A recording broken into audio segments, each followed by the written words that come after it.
sore hari ini dengan tema kita akan mendengarkan sebuah lagu yang akan mencerahkan sore kita. Jadi jangan kemana-mana, tetap di Bincang-Bincang Medis. Jalan Kawasan Prop Ide Bagus Mantra nomor 88A, lantai 3, Gedung Kompas Radio Balai FM, Kompas Sonora Network, masih dalam acara Bincang-Bincang Medis dengan tema kita adalah traveler rentan terkena penyakit travel disease. Waduh.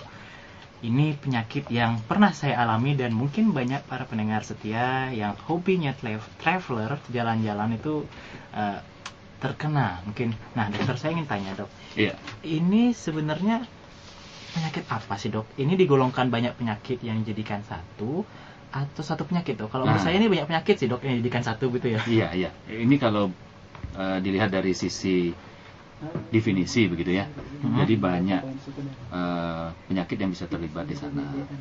Karena disilakan di situ bahwa penyakit travel disease ini memang sangat kompleks. Ya, terkait dengan lingkungan tentunya.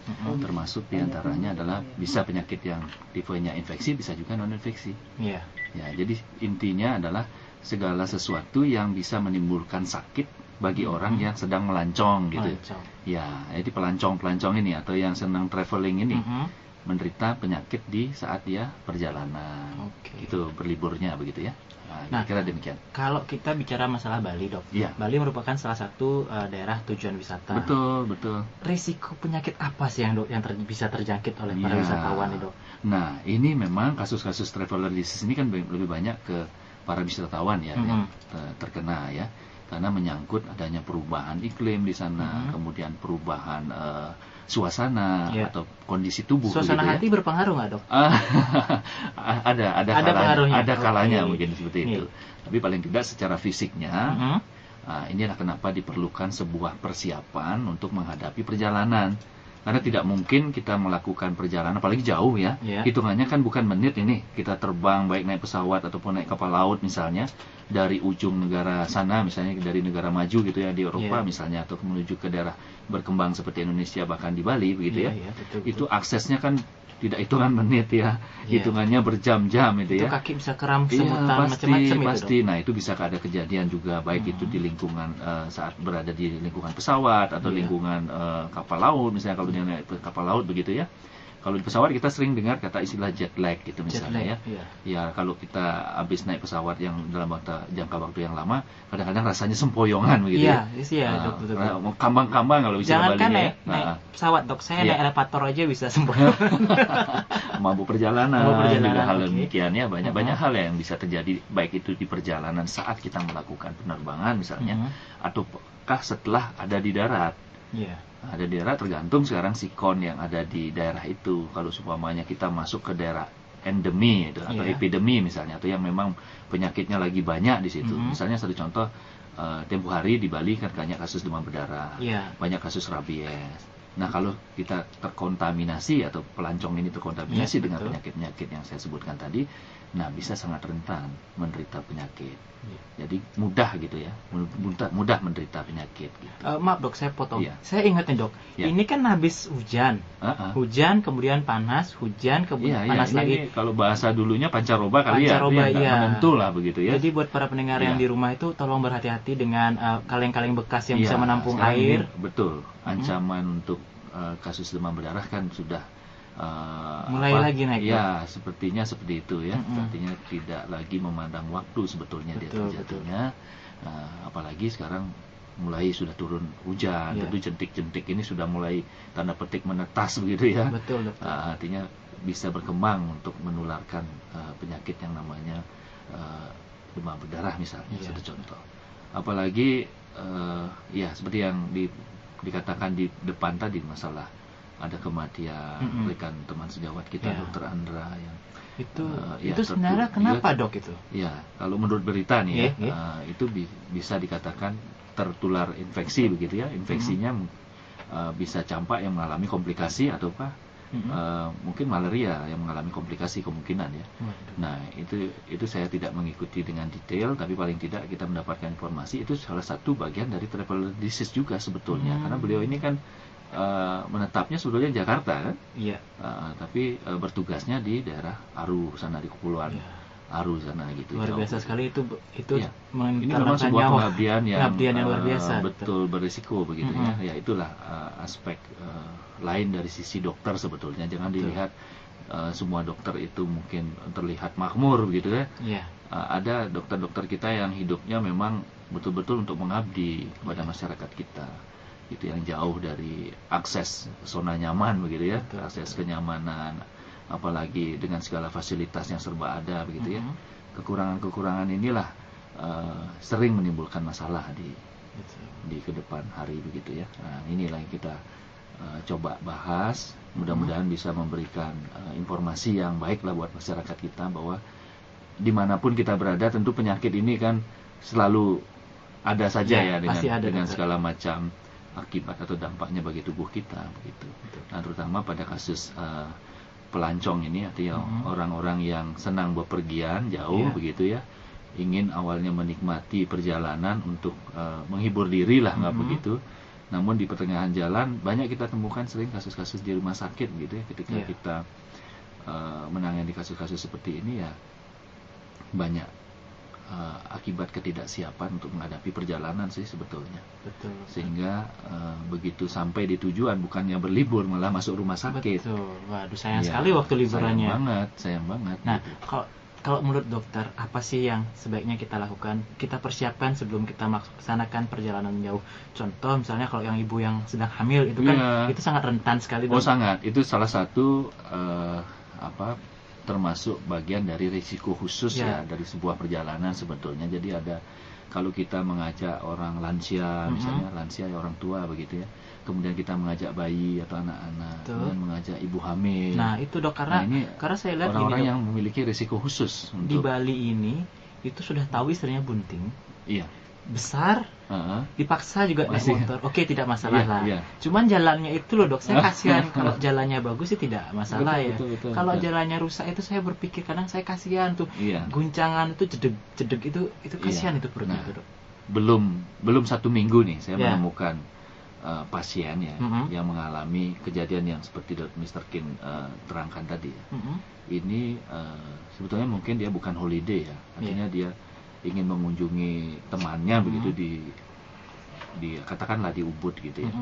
Nah dia ngaksesnya dari Buleleng nih, dengan usia kehamilan yang sudah 9 bulan. Waduh. Lebih udah mau melahir gitu ya. Itu sangat berisiko sekali. Sangat berisiko. Begitu sampai di daerah Ubud, tiba-tiba dia naik sepeda motor nih berdua dengan suaminya. Tiba-tiba motor yang ditumpanginnya di depannya itu ada yang ngerem mendadak. Aduh, terus akhirnya si ibu ini dalam posisi yang memang duduknya bukan nyamping ya seperti biasa ya, tapi menduduknya seperti kita laki-laki begitulah, mengangkang begitu ya. Jadi kebentur yang namanya organ perutnya ibu ini kebentur. Aduh. Nah, apa yang terjadi? Nah, ini yang saya temukan itu ari-arinya namanya. Ari-arinya itu lepas sebagian. Aduh. Ya, itu kan membuat denyut jantung bayi gawat gitu ya. Ibunya juga kesakitan hebat ya. Akhirnya begitu tiba di tempat pelayanan kita langsung melakukan tindakan operasi. Ya, memang ini sih bukan sebuah travel disease yang tanda petik seperti biasa begitu, tapi paling tidak dalam di perjalanan ini kejadian juga, gitu ya. Iya dokter, banyak sekali itu di perjalanan juga salah satu yang perlu kita waspadai begitu, terutama pada ibu-ibu hamil muda. Kemudian pada ibu-ibu yang akan menuju waktu bersalin dalam pengertian hitungannya masih hitungan hari, misalnya hitungan minggu gitu ya. Misalnya 9 bulan lebih, itu artinya sudah berat badan bayi sudah cukup gitu ya. Jadi mesti lebih waspada. Melakukan perjalanan yang jauh. Nah, untuk mengetahui apa saja persiapan yang diperlukan, nah ini kan untuk menghadapi perjalanan jauh itu kan penting gitu. Nah, inilah yang kita coba informasikan kepada masyarakat kita, bahwa segala sesuatu kata orang sudah kita persiapkan dengan baik saja, hasilnya belum tentu baik ya. Apalagi kita sama sekali tidak ada persiapan apa-apa, melakukan perjalanan yang jauh lagi ya.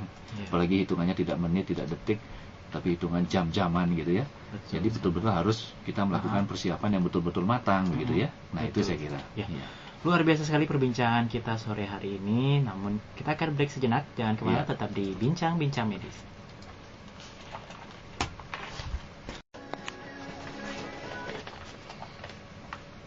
Disiarkan langsung dari kawasan Jalan Prof. Ide Bagus Mantra nomor 88A, lantai 3, Gedung Kompas Radio Bali FM, Kompas Sonora Network, masih dalam acara Bincang-Bincang Medis. Dengan tema kita adalah pancong rentan terkena penyakit travel disease. Waduh, luar biasa sekali. Tadi satu lagu dari Maroon 5 yang di rumah mungkin sudah jingkrak-jingkrak dengar lagunya. Waduh. Dan di studio juga sudah hadir Pak Wayan Sukodana, General Marketing Tutuan ASIS. Selamat sore Bapak. Selamat sore. Bagaimana kabarnya? Baik, sehat selalu nih. Waduh, ini kita sama ahli yang menangani kasus turis-turis yang mengalami travel disease. Nah, kalau Pak Sukodana, Tutuan ASIS itu sendiri apa sih Pak? Mungkin para pendengar baru tahu mungkin sekarang. Bisa dijelaskan sedikit? Iya, selamat sore para pendengar di rumah. Oke, saya jelasin sedikit. Tutuan ASIS adalah perusahaan yang bergerak di bidang jasa pelayanan transportasi medis yang bermarkas di Bali. Di Bali. Jadi kita buat office-nya 24 jam di Bali.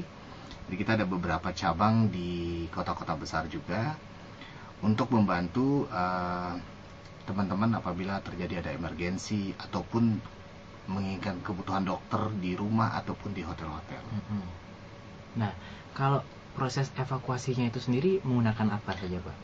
Misalnya kalau ada turis asing nih mendadak pengen, saya harus pulang nih ke negara saya sekarang karena saya mungkin tidak percaya dengan keadaan saya sekarang, mungkin dirawat di sini, saya harus balik. Mungkin kan banyak kasus seperti itu yang mungkin pernah Bapak hadapi.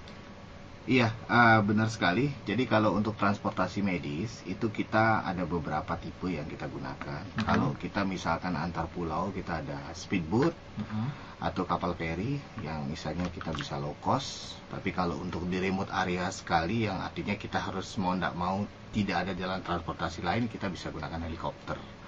Tapi kalau untuk yang airport terdekat kita bisa dengan jalur pesawat biasa ataupun pesawat charter kalau kondisi-kondisi kritis. Nah itu sistemnya 24 jam dia ready. Kita ready 24 jam, namun kadang-kadang airport yang nggak ready 24 jam. Wah, tapi mungkin itu tidak ini ya, tidak menjadi kendala, mungkin Bapak bisa saja terjadi. Oke dah, landingkan saja kapal. Nah, bicara satu masalah yang kemarin terjadi, mungkin Pak Dana mungkin sempat mendengar kasus Dokter Andra. Nah, mungkin Pak Sukodana bisa sedikit share mungkin. Itu kasusnya bagaimana itu Pak? Saya evakuasinya. Ya, kemarin sempat heboh itu kita diminta bantuan dari beberapa pihak rekanan dokter di Jakarta maupun di Bali untuk mengevakuasi Dokter Andra dari Maluku Tenggara ke fasilitas yang terdekat Bali atau Jakarta. Cuman kendala kita dengan kondisi seperti itu adalah masalah biaya transportasi, di mana pasien dengan kondisi ICU harus memerlukan peralatan khusus dan pesawat charter. Nah, kendala di sini adalah yang termahal pesawat charter. Jadi yang tidak bisa di-cover oleh keluarga jumlah biayanya karena sangat besar sekali. Bisa beli mobil yang bagus satu biji itu harganya. Waduh. Ya mungkin pemerintah harus kembali. Tapi apapun kita yang kira Pak Wayan ya, Pak Wayan Sukodana, yang namanya nyawa itu ya memang kalau bisa kita berusaha untuk mempertahankan begitu, mungkin pilihannya kita pertahankan nyawa kita kan begitu ya. Betul. Nah, tapi persoalannya tentu tidak semudah di atas kertas seperti ini ya. Tapi paling tidak menjadi pembelajaran buat kita semua bahwa ada kasus teman sejawat kita yang mengalami sakit nan jauh di sana begitu ya. Nah, bagaimana dengan ada kendala ini kita jadi belajar bahwa persoalan tidak bisa dipandang dari sudut akses terapi saja. Ternyata memang kita harus berpikiran lebih luas lagi bahwa ada akses terapi yang memang tidak bisa dijangkau di lokalan saja gitu. Nah, itu jadi pertimbangan kita, salah satunya peran sebuah tim evakuasi ini sangat penting di sana. Nah, namun karena keterbatasan biaya ini, nah bagaimana ini kepada stakeholder yang ada termasuk pemerintah di dalamnya, ayo kita bergerak begitu ya, bagaimana caranya ini meminimalkan kasus-kasus yang serupa ini begitu di kemudian hari tentunya. Mungkin ini mungkin ini cuma Iya. yang terlihat dokter kalau menurut Iya, saya. iya, ini kan yang terekspos ya. Terekspos ya. Ah, Mungkin yang tidak terekspos banyak mungkin hal yang- banyak, mungkin bukan hanya Iya. dokter, mungkin Betul. ada guru-guru juga mungkin. Betul. Kemudian Tidak ada- hanya baru dokter baru diperjuangkan Iya, gitu ya. betul. Semua artinya untuk kesejahteraan manusia ya, Betul. terutama yang ada di Indonesia ini, bahkan di dunia kalau kita bisa membantu semua begitu ya. Tapi paling tidak terbukalah wawasan kita bahwa tidaklah cukup kita berjuang sendiri begitu. Kita perlu rekan, perlu teman, Betul. perlu istilahnya super team. Dia bukan lagi Superman ya.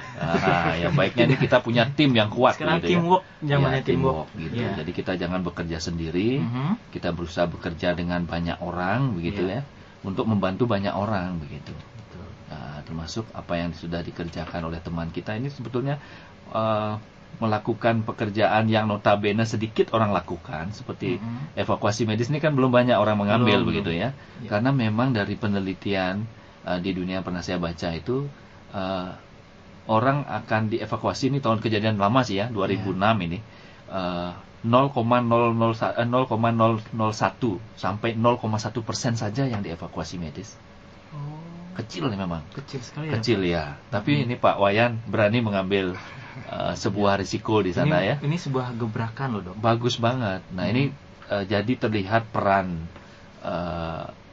tim evakuasi medis ini dalam kasus-kasus seperti ini ya. Karena akses terutama di negara kita ini kan Negara dari pulau ya, kepulauan, ya. kepulauan ya. Aksesnya nggak bisa hanya hitungan darat begitu ya. Betul. Laut pun kadang-kadang susah menjangkaunya gitu. Ini aja sudah dicaplok sama Cina loh. Susah. Ya, ini gebrakan yang dibuat oleh Pak Dana dengan tim Tutu Anasis ini kan Betul. suatu hal yang menjanjikan ke depan gitu ya, untuk bagaimana membuat jembatan ya, Iya. jembatan udara, mungkin jembatan lautan misalnya ya, untuk mengakses tempat-tempat nan jauh di sana. Ini bagus banget gitu. Betul. Jadi apa yang sudah dikerjakan ini. Nah, terkait dengan topik kita tentang traveler disease ini ya, apa saja sih kira-kira nih Pak Wayan yang bisa dilakukan oleh tim Tutu Anasis, atau yang sudah pernah dilakukan lah, terkait dengan penyakit-penyakit yang sudah ditangani misalnya. Iya. Tentu tamu-tamu yang banyak menggunakan ini ya. Iya, banyak kan sih wisatawan yang, gitu ya. wisatawan yang artinya kita di remote area itu yang banyak sekali membutuhkan jasa kita, terutama kalau mereka itu kadang main surfing, ada kecelakaan Iya. di lokasi di Mentawai ataupun lokasi di Gili Trawangan atau yang jauh di remote area. Itu langsung flight helikopter landing. Iya, jadi technical evakuasi itu banyak kan kita kendala memang di armada. Di armada, jadi entah itu pada saat itu helikopter lagi maintenance ataupun istilahnya pesawat lagi tidak ada. Cuman kita memang ada beberapa option. Tetapi dalam evakuasi medis, karena kami bergerak di bidang swasta, bukan kayak tim SAR. Ya, yang itu saya mau artinya- tanyakan tadi. Apa bedanya sama tim SAR nggak sih, Pak? Bedanya apa Karena nih? perbedaannya kalau kita di swasta, mandatnya adalah pasien itu kita jemput, artinya biar selamat sampai tujuan. Tapi kalau tim SAR, bagaimana menemukan itu dan membawa apapun kondisinya, itu perbedaan di sana. Makanya kita kadang-kadang kendala kalau kita hanya mengambil main comot aja langsung kita bawa, itu sebenarnya tidak ada masalah. Cuman kalau terjadi kematian di jalan, nah itu akan berefek ke kita. Iya. Kayak kemarin kita ada kasus di Lombok. Kita di Lombok ada gunung Rinjani. Barujari Oh, ya, iya, Barujari yang ya. Anak Gunung meletus. Rinjani ya. Kita ada evakuasi pasien orang Australia itu terpending sampai 6 hari. Ya ampun. Gara-gara pesawat tidak bisa landing di Lombok. Nah, pada saat airport buka, kita sudah langsung kirimkan pesawat, tim medis kita ke sana, tapi pasien sudah nggak bisa ditolong. Jadi mereka membayar, artinya dari segi pembayaran mereka sudah buang uang. Tetapi pada saat kita istilahnya konsultasikan dengan keluarga dan konsulat bahwa gimana kalau kita evakuasi dengan peri, tapi dari pihak keluarga tidak mau menerima ada resiko-resiko, karena kalau kita lewat laut itu guncangannya sangat tinggi, apalagi kalau pasien kondisi dengan cedera kepala. Nah, itu yang menyebabkan kadang-kadang kita dilema untuk evakuasi medis kalau kondisinya istilahnya agak berat. Iya. Tapi kalau kondisi dengan pesawat, istilahnya kita jarak tempuh cepat. Habis itu kondisi di atas juga kita bisa naik turunin pesawat. Artinya kalau misalkan ada pressurize dari pesawat, jadi kalau pesawat biasa itu kan pressurize-nya tinggi karena terbang di atas 30.000 kaki. Nah, kita bisa terbang di sea level namanya. Jadi dengan dengan jarak tempuh pitch-nya cuma 20.000. Jadi lebih resiko penerbangan itu lebih kecil kalau dengan air ambulance ya. Cuman terkadang ya kita nggak bisa ngelawan alam seperti Lombok kemarin, udah tutup close, nggak ada yang berani.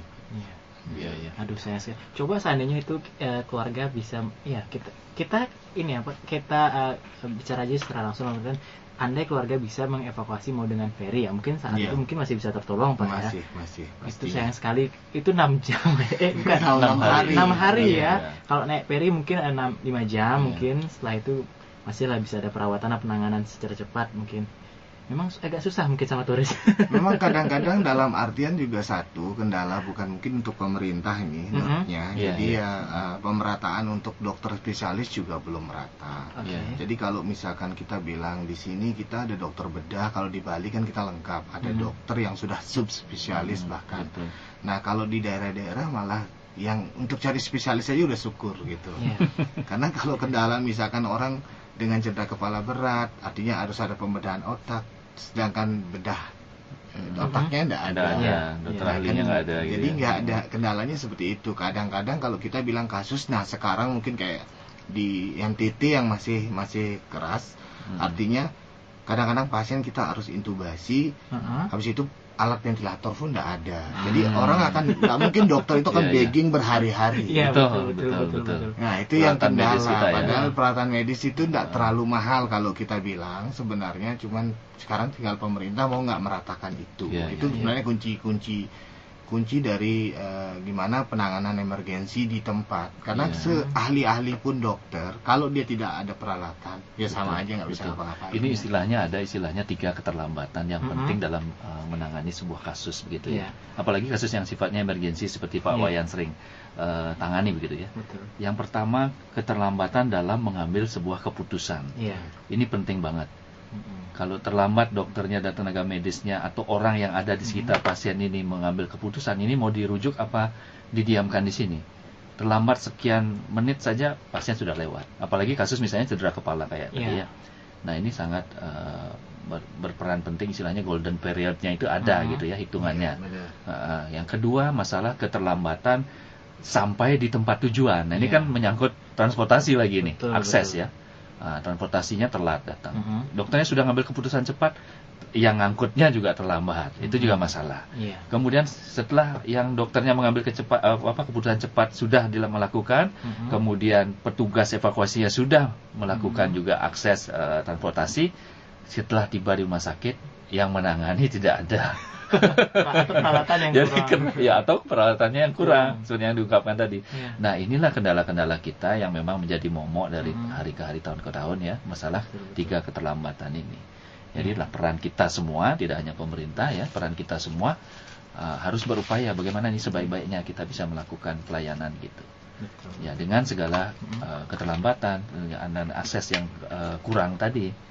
Nah, itu kata orang sih memang dengan kondisi yang saat kita terjepit itu ya, ada aja idenya gitu kan. Ada saja. tapi kalau kita tidak pernah mengalami, mungkin tidak akan tahu bagaimana keputusan yang benar. Betul. Jadi ya, inilah perlu kita bahas di sini ya. Jadi ada sisi-sisi lain yang kita coba beri informasi kepada kita semua bahwa tidak cukuplah hanya seorang petugas kesehatan saja yang menangani kasus-kasus persoalan kesehatan ya, termasuk apalagi di daerah urban ya, mungkin Bapak yang mengalami sendiri kasus yang paling banyak yang memang ditemukan masalah kecelakaan memang betul di mana-mana ya. Apalagi sekarang kan adik-adik kita ini sudah banyak ya SD bahkan SMP SMA itu sudah mulai naik kendaraan. Sekarang ada motornya dua banyak banget gitu. yang paling berbahaya Kasus-kasus yang di berbahaya. jalan raya, Dok. Iya. Yang pertama Masalah adalah kecelakaan itu adalah ketika orang sedang konvoy. Iya. Yang kedua ibu-ibu. Serius. Jadi kalau ibu-ibu lagi konvoy kita tidak bisa lewat, Dok. Oh, gitu ya. Ya itu karena jalan di tengah jalan. Oh, Saya bingung, Dok. Jujur, Dok. Itu mungkin para pendengar mungkin ada yang merasa tersinggung apa gimana. Tapi saya sering melihat itu, Dok. Ketika kita sedang bepergian jauh atau kita bepergian dekat, ada kadang ibu-ibu yang mungkin secara tidak sadar atau sadar beliau berkendara di tengah jalan. Oh, gitu ya. Itu pun sudah pelan-pelan. Berarti yang berkendara ini bukan hanya ibu hamil, moge juga tengah jalan gitu ya. Moge juga tengah jalan. Jadi jalan siapa yang punya gitu ya. Saya juga bingung. Dan luar biasa sekali perbincangan kita pada sore hari. Sebelum kita lanjut, kita akan dengarkan sebuah lagu. Jadi jangan kemana-mana, tetap di Bincang-Bincang Medis.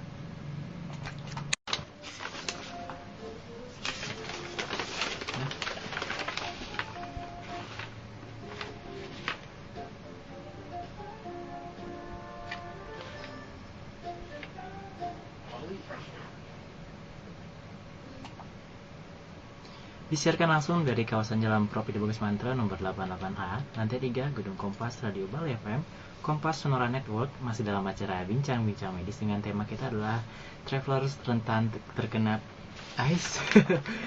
Travelers rentan terkena pelancong rentan terkena travelers disease. Aduh, ini grogi jadinya, dokter. Nah, kalau kita bicara masalah tutuan ASIS, kasus emergensi apa sih yang pernah ditangani sampai harus dilarikan ke luar daerah, Dok? Ya sebenarnya banyak sih kasus-kasus emergensi yang memang salah satu adalah memang tadi seperti dibilang sama Dr. Bayu, ada golden period yang memang dikejar. Karena kalau misalkan pasien dengan stroke, dia harus cepat dilarikan ke rumah sakit yang lebih memadai. Artinya yang fasilitasnya ada MRI atau CT scan. Jadi biar bisa menentukan letak kondisi atau gimana pasien tersebut. Tapi ada beberapa kasus emergensi yang artinya memerlukan untuk surgery yang segera ataupun ingin berobat lebih bagus ataupun tercover ke negaranya. Nah itu yang sering kejadian adalah kalau kita bicara tentang tamu-tamu dari Eropa ataupun dari Australia, mereka punya asuransi yang Medicare namanya, jadi kita bisa dia mengcover biaya pengobatannya dia kalau dia berobat di negaranya sendiri. Nah, kalau dia berobat di istilahnya di Indonesia dengan hitung-hitungan perawat inapnya bisa sampai sebulan, nah mendingan dia harus pulang. Nah, itu yang menyebabkan banyak tamu-tamu ataupun pasien-pasien ingin pulang ke negaranya untuk mendapatkan coverage itu. Nah, tadi sempat disanjung ini masalah asuransi nih. Nah, asuransi yang ada di Indonesia ini apakah bisa nggak sih join dengan ASIS? Intinya sebenarnya bisa. Untuk sementara kita sekarang penanganan, kalau saya boleh sebutkan produk, itu ada beberapa asuransi yang sudah masuk ke kita, yang kita backup evakuasinya seperti InHealth dulu namanya Askes. Nah, sekarang InHealth. Itu ada beberapa memang kriteria yang preminya lumayan tinggi, itu ada coverage di dalamnya, ada jaminan pelayanan evakuasi medis.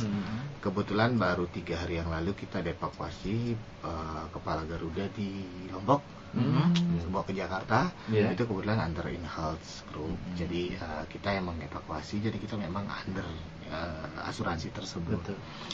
Cuman untuk di asuransi ada memang saya tidak terlalu mendalami tentang berapa preminya, jadi tanyakan ke penjual-penjual atau agent asuransi yang menjual evakuasi medis. Tapi ada beberapa memang kita membackup untuk sistem evakuasi medisnya.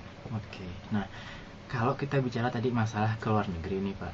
Ketika misalnya nih punya keluarga yang dirawat di paling keren di Amerika nih ceritanya. I must go to America. Okay, fly today, set darat di situ. Siapa yang menangani, Pak? Di situ ada clue-nya nggak, Pak? Saya takutnya sampai di sana kalau kita orang lokal itu pasti tanya where you gonna stay, which nomor room, kan gitu, kita harus booking semua, kita harus prepare kan gitu modelnya. Itu sudah ada nggak penanganan dari ASIS? Jadi tutuan ASIS selain evakuasi medis, kita adalah medical assistant company yang tergabung dalam associates seluruh dunia. Jadi kemanapun sebenarnya berobat kita sudah ada link khusus.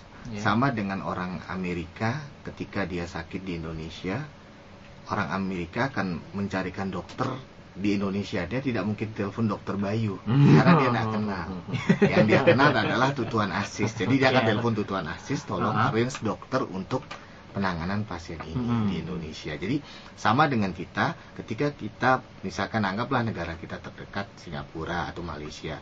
Jadi kita udah ada link di sana. Jadi ketika pasien mau berangkat, prepare mau mobil, mau ambulans, mau penjemputan, mau home care, apapun sudah kita bisa sediakan. Jadi sudah praktis berarti. Praktis. Waduh, luar biasa berarti. Jadi saya nggak usah ragu-ragu. nanti saya join, Pak. Nah, ini kalau kita bicara kembali ke masalah travel disease ya, dokter ya. Nah, ini kalau menurut dokter cenderung itu kenapa sih, Dok, penyebab travel disease ini, Dok? Artian paling gampang itu anggaplah kalau saya ini kan alergi sambal, Dok. Sedikit, maksudnya sedikit ya. Sedikit yang banyak alergi ya. Nah, itu apa, Dok, yang paling rentan terjadi, Dok? Iya, ini kan sebetulnya kalau bahasa simpelnya penyakit yang didapat selama perjalanan gitu ya. Simpelnya begitu, penyakit traveler disease itu. Jadi siapa saja orangnya bisa terkena ini. Yang penting dia melakukan yang namanya perjalanan, apalagi perjalanannya sifatnya jauh dan lama begitu ya. Apalagi lintas negara begitu ya. Jadi yang biasa terjangkit penyakit ini tentu bisa banyak wisatawan. Nah, kalau di Bali kebetulan adalah menjadi objek pariwisata, tentu masyarakat dari dunia luar ya banyak mengakses Pulau Bali. Jadi kasus-kasus seperti ini masih banyak ditemukan di Bali. Yang paling sering yang kita dapatkan itu kan travel diare ya. Artinya diare akibat dia melakukan perjalanan. Misalnya dia kan kita tidak sama budaya makan, anggap begitu ya. Betul. Karena ini kontaknya biasanya lebih banyak dari akses masuknya makanan, minuman, cairan tubuh yang kayak begitu. Jadi kalau sumpama tetamu kita datang dari mancanegara Eropa begitu datang ke Indonesia, tentu makanannya kalau dia mencoba makanan lokal kan, pasti ada. Ya itu salah satu sehingga banyak ada terasinya beda banget gitu kan dengan metode makan mereka di sana gitu, sehingga ini banyak kasus-kasus yang dialami wisatawan kita, sehingga ini menjadi sebuah perhatian kita juga semua bahwa kasus-kasus diare yang menghinggapi pasien wisatawan seperti ini perlu kita singkapi.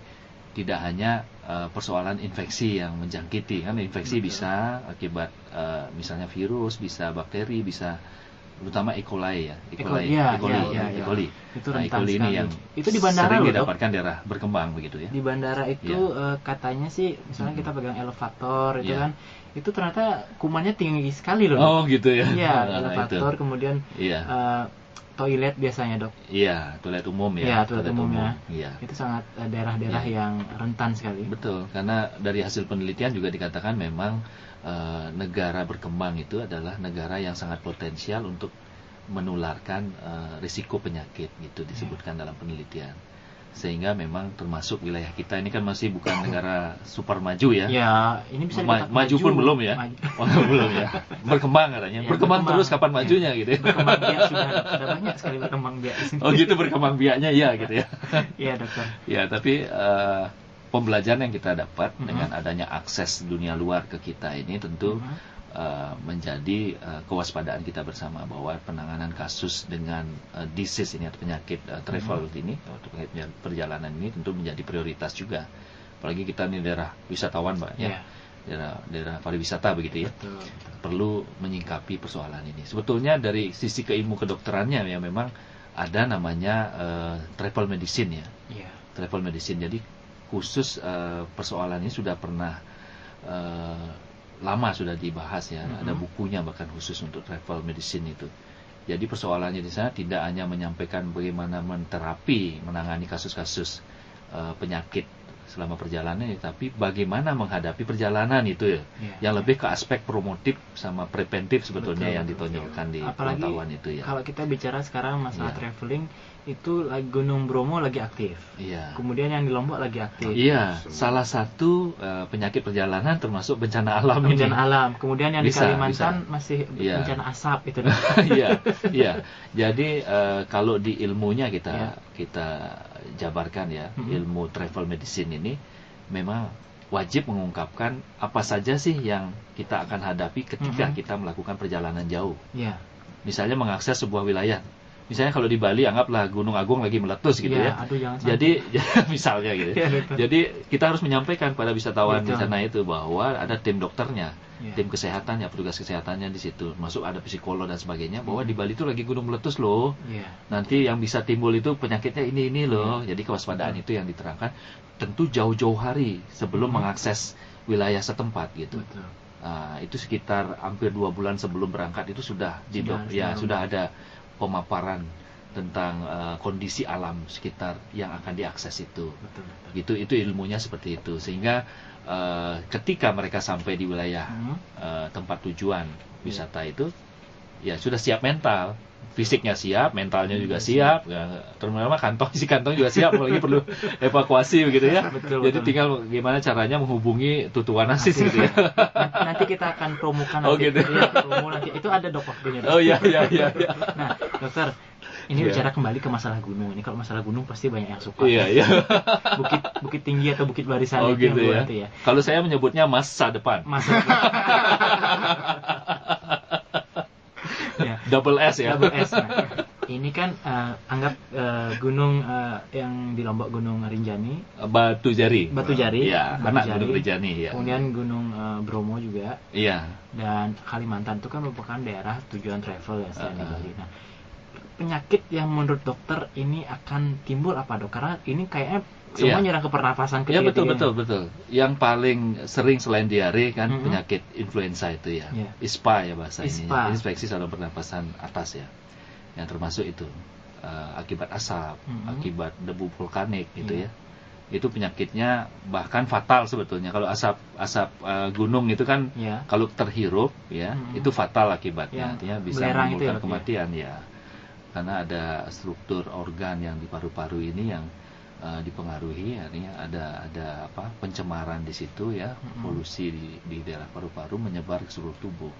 Itu menyebabkan kematian gitu. Kalau asap sendiri ya, kan kandungannya banyak tuh, Betul. mirip dengan asap rokok, termasuk Mhm. asap dari hasil pembakaran, ada kandungan CO-nya lah, Iya. NO2-nya lah ya, dan macam zat-zat toksik lainnya yang berpengaruh pada tubuh. Jadi hati-hati memang pada kasus-kasus gitu. Sehingga pada yang melakukan perjalanan ke daerah yang berasap ya, yang mengalami polusi asap gitu ya, mesti hati-hati terhadap pernapasannya. Tentu dengan menggunakan apa? Proteksi ya, misalnya masker misalnya kayak gitu ya.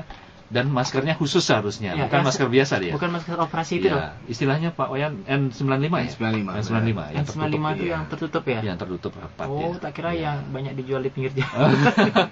Itu kayaknya action aja, nggak ada pengaruh itu. Betul. Apalagi yang dipakai di DPR gitu ya. Itu lain lagi ya. Itu cuma pencitraan. Oh iya. Action aja nggak ada asap kok pakai masker. Iya, betul, Dok. Nah, dokter, kalau kita bicara masalah travel disease, nah, bukan hanya turis yang datang ke Indonesia, tapi orang Indonesia juga mungkin keluar negeri. Dan Iya. begitu kita ada di sebuah negara, kalau saya tidak salah dengar, sebelum masuk negara tersebut harus divaksinasi, Dok. Iya, betul Nah, ini. iya. Ya, itu bagian dari ilmunya travel medicine ini. Iya, Di samping dia mengungkapkan persoalan bagaimana mengedukasi yang akan berangkat ini, dia juga harus memberikan obat apa saja sih yang masih memungkinkan untuk memproteksi. Nah, salah satunya melalui vaksinasi bisa, Iya. atau imunisasi bisa.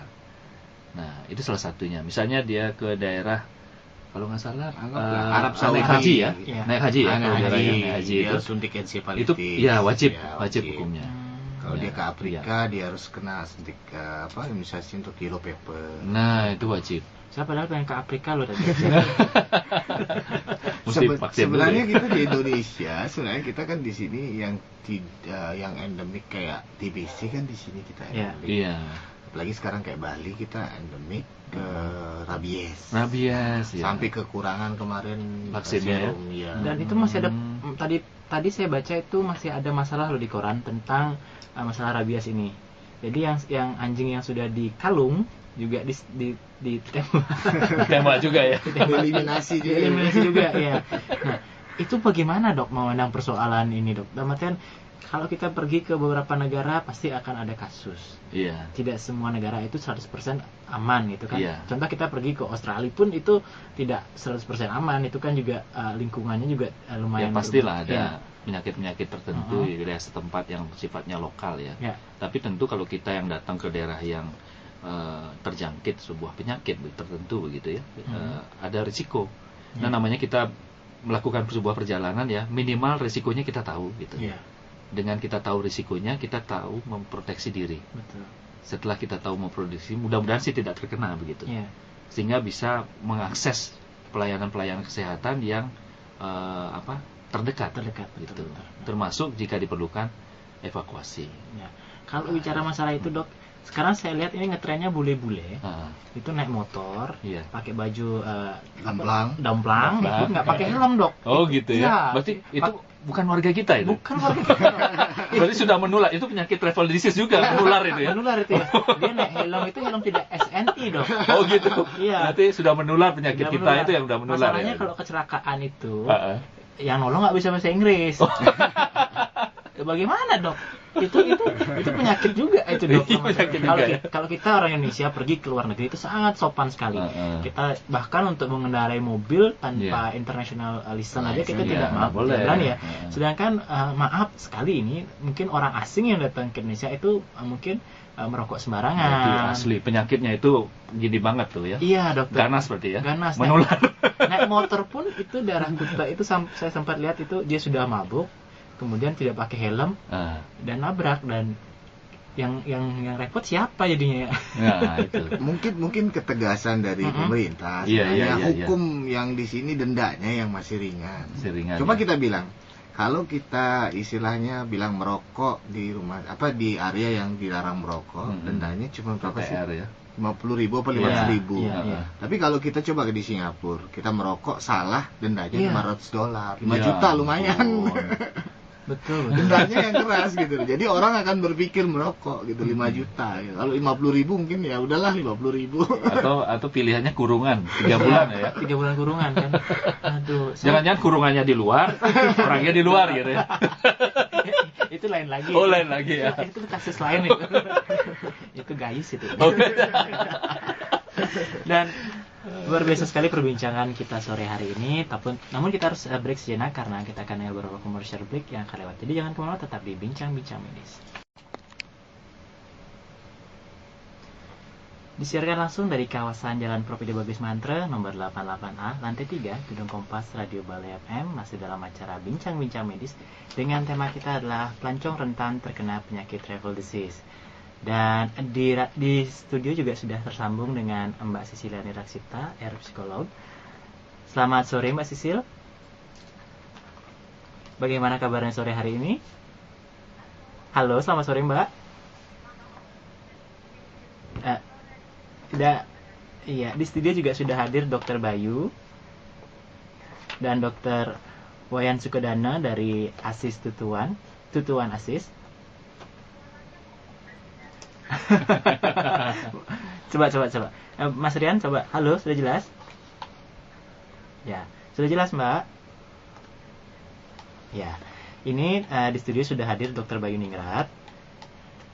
Ya, dengan Pak Wayan Sukadana, General Marketing Tutuan ASIS. Ya. Sehubungan dengan tema kita pada sore hari ini adalah pelancong rentan terjangkit travel disease. Nah, kalau Mbak Sisil sendiri bagaimana Mbak? Mbak yang sering aktif bergaul dengan para turis ini Mbak?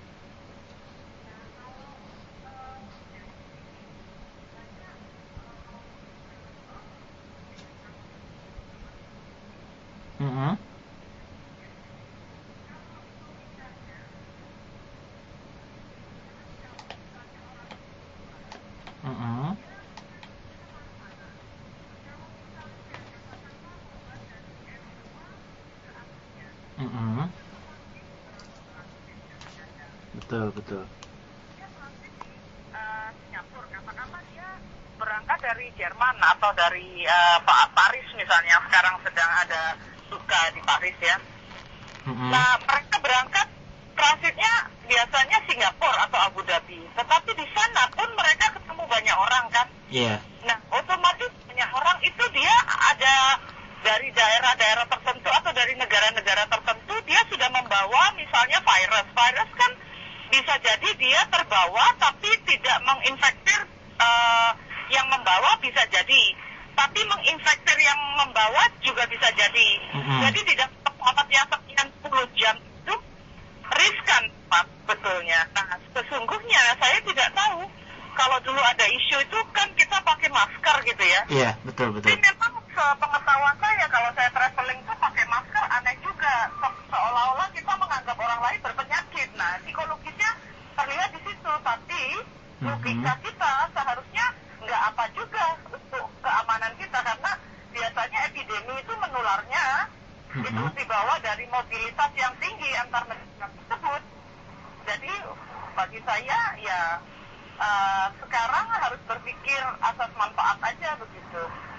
Jadi saya jawab psikologisnya kayaknya enggak deh ya. Psikologisnya gini aja deh, semua orang pasti senang banget deh traveling, karena dengan traveling itu menandakan secara psikologis bahwa dia merasa punya hak atas dirinya, punya hak atas eksplorasi alam semesta, begitu menurut saya. Atau juga karena mobilitas pekerjaan. Betul. Jadi, nah, pertimbangan mungkin harus dipikirkan oleh tenaga kesehatan adalah relasi yang baik antara tenaga kesehatan, dokter dan ahli, atau dengan departemen kesehatan dengan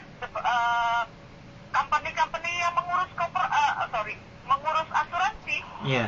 Sehingga traveler insurance itu dia jadi lebih concern dengan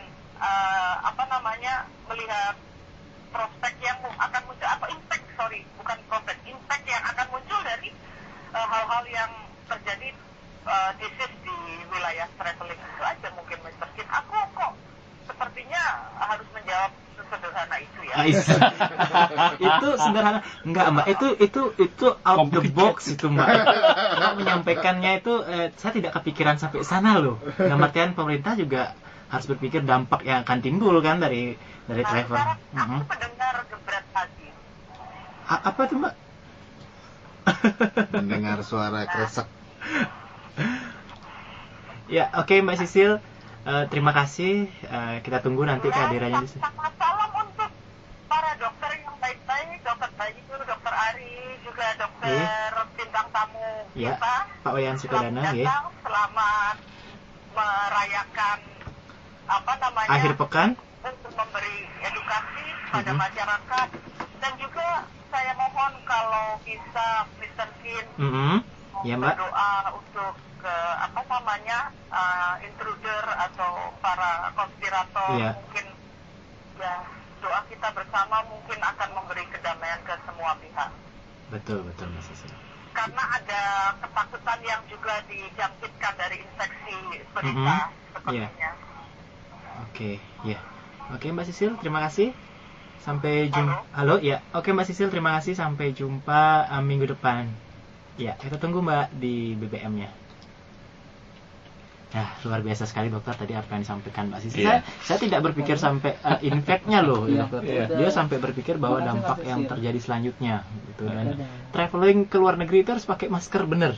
Kita kadang terlalu menyepelekan. Iya. Ya, karena kita nggak tahu itu virus apa yang ada di sana.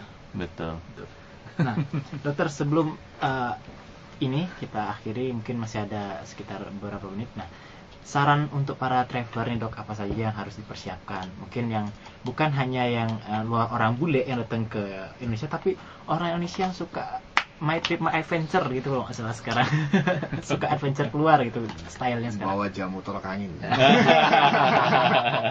bisa jadi. Karena nggak ada tukang kerok nanti di situ. Iya, sebetulnya kuncinya adalah di persiapan sebetulnya ya, Mr. Kin ya. Kalau kita punya persiapan yang baik menghadapi apa saja, termasuk menghadapi perjalanan, saya kira resikonya bisa diminimalisir ya. Termasuk yang Mr. Kin katakan, kita dengan melakukan vaksinasi, misalnya mengunjungi daerah tertentu yang sudah jelas wajib melakukan vaksinasi, misalnya ke Saudi Arabia tadi ya disebutkan. Itu salah satunya ya harus dijalani begitu ya. Betul. Pertama persiapan diri dan harus mengetahui tujuan kita ke sana untuk melakukan traveling itu ya. Kemudian mengetahui situasi dan kondisi wilayah setempat. Sehingga kita bisa mengantisipasi persoalan kesehatan apa yang mungkin bisa menimpa para pelancong ini. Nah, dengan mengetahui begitu, langkah-langkah apa, pencegahan apa yang bisa dilakukan, termasuk vaksinasi. Kemudian seandainya belum ada vaksinasi khusus untuk hal itu, minimal pengetahuannya, edukasinya, sehingga bisa melakukan proteksi terhadap diri. Misalnya hal yang sering kita jumpai seperti tadi, diare misalnya, sudah diketahui bahwa di situ banyak E. coli-nya, gitu ya. Jadi nyiapin obat yang untuk membunuh E. coli juga kita harus siapkan. Betul. Ya, jadi persiapan diri itu penting ya. Persiapan keluarga kalau ada keluarga ikut juga penting ya. Termasuk jangan lupa bekalnya gitu ya. Bekalnya itu harus lebih dong. Ini biar bisa. Karena kita tidak ketahui ya. Apakah kita dalam perjalanan akan tetap selalu sehat? Harapan kita sehat selalu ya. Tapi kalau menimpa masalah ya, tertimpa masalah, sudah siapa yang bisa diakses gitu. Asuransi berarti dokter ya. Termasuk asuransi kalau memang memiliki asuransi. Kalau tidak memiliki asuransi, menyiapkan dana lebih ya untuk perjalanan. Kemudian mempersiapkan telepon-telepon penting. Jangan dilupakan bahwa dan akses-akses yang bisa membuka jalan menuju tempat-tempat pelayanan kesehatan, termasuk evakuasi misalnya salah satunya. Kemudian rumah sakit, mesti kita akses juga, minimal nomor teleponnya ada di kantong atau di catatan kita ya, sehingga kalau kita tertimpa sesuatu di daerah setempat, kita sudah siap untuk menuju tempat-tempat yang disebutkan tadi. Sudah bisa cepat ditanggulangi betul. Iya. Dan jangan lupa pakaian dok. Biasanya kalau orang kita ke luar negeri lihat saja buka baju. Oh gitu ya? Iya, lihat saja buka baju katanya nggak dingin. Habis itu kena fiber. Itu saya juga ngalamin. Oh gitu ya? Iya, jadi pertama kali lihat salju saya buka baju. Akhirnya kena flu 3 hari ya. Begitulah orang. Ya memang ini penyakit travel disease ini kan banyak ya, menjangkiti para pelancong begitu ya. Tapi dengan antisipasi yang dianjurkan juga oleh Badan Kesehatan Dunia pun harus ada persiapan kuncinya. Betul. Karena dengan persiapan itulah sudah bisa minimalisir yang lain ya, masalah-masalah itu. Termasuk konsultasi ya pra kunjungan, pra traveling itu ya. Harus kita konsultasi dengan tim yang mengetahui betul wilayah setempat yang akan kita tuju itu. Dengan pihak guide, travel guide-nya. Iya, termasuk itu. Jangan harus mendapatkan penjelasan, kemudian mendapatkan akses-akses penting, termasuk ke persoalan kesehatan itu. Bicara masalah akses kesehatan ini, jangan sampai lewat loh dok. Ini kantor pusatnya Tutuan Asis itu ada di Jalan Anyelir nomor 8 Denpasar. Sekali lagi, kantor pusatnya Asis itu ada di Jalan Anyelir nomor 8 Denpasar. Ini salah satu tim evakuasi medis yang ada di Indonesia ya. Betul, ini selalu siap sedia, apalagi kantor pusatnya di Bali sebagai pusat objek pariwisata itu sudah bisa diakses, siap 24 jam, flight kemana saja. Nah, ini untuk nomor teleponnya di 081 55 8 22 1 221. Sekali lagi di 081 558 221 221. Itu berlokasi kantor Tutuan Asis di Jalan Anyelir nomor 8 Denpasar. Ini boleh tahu ini nomornya cantik sekali di belakangnya nih Pak. Ini sama kayak Tutuan Asis Tutuan. Jadi emang sengaja. Jadi untuk mengingatkan itu, memang kita lagi coba untuk ke depannya mudah-mudahan disetujui, karena kan kita pingin akses. Karena kalau kita bilang di Indonesia untuk ambulan darat sudah ada 118. Kalau PLN kita gampang untuk aksesnya. Mudah-mudahan untuk penerbangan medis atau evakuasi medis kita dikasih nomor helpline 221 aja. Jadi orang bisa mengakses. Cepat dan mudah diingat. Itu panjangnya 221 gitu ya. 221 ya. Ini luar biasa, emang jenis ini yang menciptakan ini. Nah, ini untuk Pak Wayan nih, saya ingin bertanya Pak. Ini kan Bapak bergerak di bidang transportasi medis. Ya. Bisa apa sih menurut Bapak yang harus kita perbaiki di saran-saran Bapak tentang keadaan situasi transportasi yang ada di Indonesia ini dari untuk pemerintah khususnya? Mumpung sekarang bisa ngomong on air, Pak. Besok kapan lagi didengar suaranya?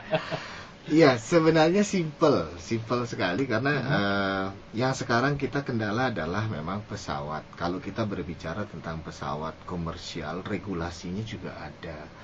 Ketersediaan oksigen yang dibatasin dalam pesawat juga itu menyebabkan salah satu kendala kalau kita tidak bisa evakuasi medis dengan pesawat biasa. Betul. Nah, kalau bisa regulasi itu dirubah, anggaplah sekarang maskapai pemerintah kita yang terkenal Garuda Indonesia yang kita banggakan sebenarnya dulu adalah nomor satunya penyelamat bagi kita untuk evakuasi medis. Tapi sangat disayangkan sekali sekarang Garuda tidak melayani pasien sakit lagi. Aduh, sayang sekali ya. Gara-gara hanya ada TV di dalam pesawat. Sebenarnya itu sangat disayangkan sekali. Nah, sebenarnya kita pingin maskapai penerbangan kita semua melayani untuk penerbangan orang sakit. Toh juga kalau pasien itu tidak menular, kita bisa komersial. Tapi kalau menular memang dia harus pesawat khusus. Nah, kendala di sini adalah tidak semua daerah Regulasinya punya, mungkin ya? iya, tidak punya pesawat standby.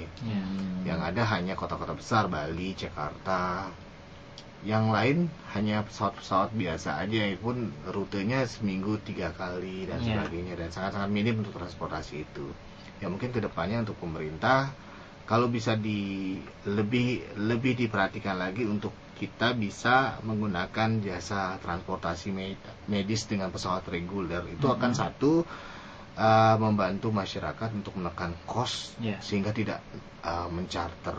Artinya ibarat kita naik taksi sama bis. Kalau udah bis kan harganya pasti beda dengan taksi. Iya, gitu. pasti.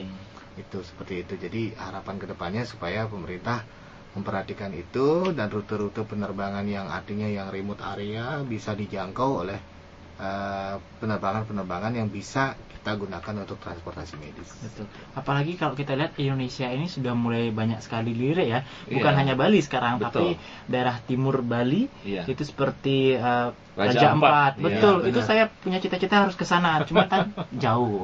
Coba bayangkan kalau Raja Ampat ada pasien, ada kasus. Kita harus terbang ke Sorong. Dari Sorong kita 2,5 jam naik mobil. Ke pelabuhan. Dari pelabuhan kita nyebrang lagi. Kalau evakuasi medis pun rasanya agak susah karena perjalanan. Nah, mau tidak mau kita harus dari perjalanan itu kita ada 2 technical. Satu kita terbang ke Sorong, dari Sorong kita naik helikopter ke Raja Ampat. Baru evakuasi medis cepat tertangani. Karena ada golden period itu tadi 6 jam. 6 jam ya. Itu yang kadang-kadang kita kendalanya di sini adalah padahal sudah itu famous loh bagi dunia Raja Ampat, tapi pemerintah kita lambat infrastrukturnya. Nanti takut disabet sama infrastruktur negara lain nanti. Itu kayak peta kita sudah dimasuk Cina itu. Bagaimana itu? Itu solusinya. Nah, dokter, ini pertanyaan yang terakhir, Dok. Sebaiknya, Dok, kalau misalnya sudah itu kan posisi kita mencegah ya, Dok ya. Ini apabila kita sudah terjangkit suatu virus, dalam artian mungkin tenaga kerja kita yang ada di luar negeri itu atau orang-orang yang mungkin sedang lancong di daerah luar negeri itu sudah terjangkit. Nah, apa yang harus dilakukan, Dok? Itu yang saya takutkan. Besok saya siapa tahu dapat rezeki, saya bisa pergi ke Afrika, mungkin lihat gajah, lihat badak gitu kan. Saya takut nanti terkena penyakit, bukannya senang malah sakit gitu. Mungkin apa yang bisa dilakukan, Dok? Iya, tentu kalau sudah sakit tentu tidak bisa di pencegahan ya, harus terapi. Harus terapi. Nah, sekarang tergantung sakit apa yang terkena ini. Kalau penyakitnya misalnya sumbernya bakteri, tentu pemberian antibiotika. Kemudian kalau di sana tentu tidak bisa dengan bebas membeli antibiotika seperti di sini gitu ya. Ya harus mengakses pusat-pusat pelayanan kesehatan di sana. Jadi harus ke apotek gitu ya, atau ke dokter lah minimal di situ yang bisa mengeluarkan resep untuk pembelian obat gitu ya. Ya itu, jadi kalau sudah terkena penyakit tidak ada pilihan selain berobat. Jadi tidak ada pilihan lain, Dok. Pilihan selain berobat. Kalau belum terkena penyakit, nah upaya tadi penyuluhan atau promotif tadi. kemudian dengan upaya pencegahan, dengan vaksinasi, imunisasi masih mungkin dilakukan begitu. Masih bisa dilakukan, Dok. Ya, Saya itu cuma saya takut kira. itu saja sih, Dok. Mudah-mudahan jangan sampai terjadi, Dok. Iya, ini namanya ingin bersenang-senang, Ya. melancong begitu ya, tiba-tiba Ya. sakit kan, Sayang lucu sekali. jadinya gitu ya. Betul. Bukannya ingin menghibur diri, malah menyiksa diri gitu ya. Iya, saya kira itu ya. Nah, ini untuk tujuan asis kembali. Nah, sebelum Iya. kita akhiri. Nah, kalau kita melihat tadi sudah disampaikan bahwa sudah memberikan saran bahwa kita harus memperbaiki sarana prasarana yang ada kan gitu. Nah, Iya. kalau seumpama ke depan asis diberikan prioritas untuk skala besar ini Ya. menangani sebuah kasus, bukan kasus, bisa Project dikatakan lah. konferensi besar. Iya. Gitu. Nah, bagaimana asis sendiri memperhatikan apakah kita siap untuk menangani hal tersebut? Tidak ada masalah sebenarnya, karena konsepnya adalah kalau untuk penanganan emergensi, kita pun sekarang itu lagi menggarap. Nah, kebetulan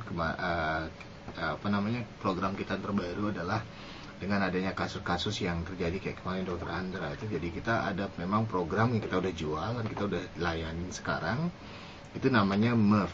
Nah, MERV itu namanya Medical Emergency Response Plan. Jadi kita membuat gimana kalau terjadi gawat darurat di sana, baik penanganan kesiapan medis di tempat maupun sarana transportasi medis itu sudah kita siapkan dari awal. Ibaratnya kita sekarang kita lagi nanganin, kebetulan kita Tutuan Asis lagi nanganin project di Kalimantan Barat. Nah, Jadi ada 6.000 karyawan di sana, di remote area jauh nun di sana. di tengah hutan Di ini. tengah hutan ada sekitar 6.000 karyawan, belum anak istri. Jadi kalau kita kaliin 3, anggap mereka punya anak 1, Iya. udah 18.000 Berapa orang. Iya. Nah, jadi kalau ada kasus-kasus di sana, sedangkan kita ke sana itu penuh dengan medan yang lumayan berat. Artinya Iya. kita ke sana berangkat naik mobil aja udah hampir 4-5 jam dengan infrastruktur jalan yang jelek. Iya. Terus habis itu kita harus melintasi Sungai Musi yang memang ada buayanya. Iya. Itu buaya gede-gede ya, benar? Lumayan gede-gede. Jadi Itu buaya kan, bukan Pak Ayah ya. Buaya. jadi apa ya, untuk kasus-kasus remote area itu memang segitu banyak karyawan yang produktif, artinya yang warga negara Negara kita kita, gitu ya. loh, istilahnya berada di tengah hutan mencari nafkah di sana. Kalau terjadi apa-apa akan susah juga untuk bagi kita untuk evakuasi. Iya. Nah, itu makanya kenapa kita bikin namanya MERV, di mana kita selalu melakukan survei. Nah, sementara memang keterbatasan kami juga tenaga, jadi kami hanya baru bisa melayani perusahaan-perusahaan yang meminta kita. Jadi belum bisa melayani untuk masyarakat umum. Iya. Jadi ada beberapa perusahaan pertambangan, misalkan ya anggaplah saya sebut seperti Sinarmas sekarang. Ada PT Kertas, dia punya pabrik kertas di Palembang, itu ada sekitar 3.000-4.000 karyawan. Nah, kalau terjadi emergensi di sana juga mereka akan kebingungan. Nah, mereka meminta kita untuk membuatkan namanya Medical Emergency Response Plan, di mana kondisi kesiapan peralatan klinik di tempat kita standarisasi. Habis itu untuk evakuasi medis kita buatkan sistemnya. Nah, itu yang kita buat sekarang. Nah, kadang-kadang kalau kita bicara Indonesia sangat luas sekali. Memang luas. Iya. Kami juga butuh teman-teman kalau ada yang di tim-tim medis yang di daerah bersatu buat kita komunitas mungkin ke depannya. Betul. Jadi kita bisa saling sharing supaya penyelamatan medis itu bisa benar-benar dilakukan. Betul. Dan sekali lagi karena waktu kita sudah di penghujung ini, memang kalau kita bicara masalah kesehatan itu tidak akan pernah matinya dan tidak akan pernah ada habis-habisnya ya, apalagi bicara fisik, mental dan rohani itu memang selalu berkaitan. Dan Mind, body and soul. Mind, body and soul, betul. Bukan Eat, Pray, Love, itu film. Oh, film itu ya. Film ya.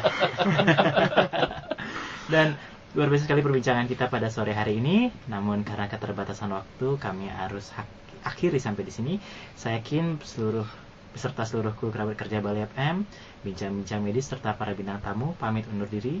Mudah-mudahan informasi yang telah disampaikan dapat berguna bagi para pendengar sekalian di rumah. Kesehatan merupakan hal yang sangat berharga dalam kehidupan, tapi untuk menjadi sehat tidaklah harus mahal. Sehatlah secara fisik, mental, dan spiritual. Dan jaga selalu kesehatan Anda beserta orang-orang yang Anda kasih. Om Santi Santi Santi Om. Wassalamualaikum warahmatullahi wabarakatuh. Salam damai dan sejahtera selalu. Bye-bye.